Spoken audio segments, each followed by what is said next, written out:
One of the beliefs common in some elements of the Christian world is that Christ did away with his Father's law. Is this idea really supported in Scripture? Some will turn to Matthew 5, verse 18 to support the idea. For assuredly I say to you, till heaven and earth pass away, one jot or one tittle will by no means pass from the law, till all is fulfilled. This is used to justify the claim that Christ obeyed the law, hence fulfilling its requirements, so we do not have to. Others will point to Romans 10, verse 4, which states, "For Christ is the end of the law for righteousness to everyone who believes."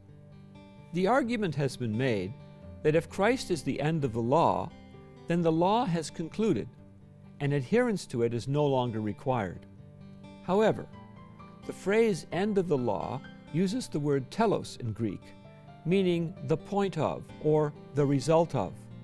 In other words, it is saying that Christ's character, his example, is that which resulted from living and thinking in full accordance with the law of God, thus producing righteousness.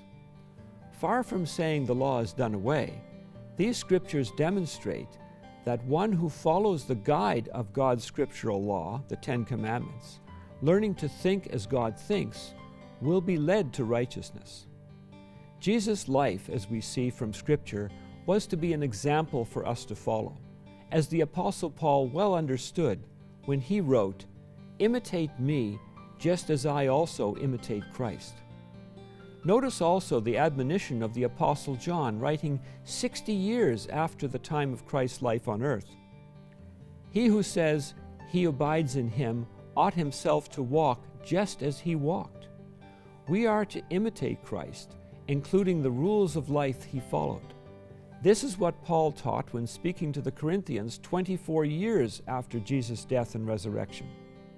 Circumcision is nothing, and uncircumcision is nothing, but keeping the commandments of God is what matters. If Jesus taught the law had been abolished, he obviously did not convey that to John or Paul.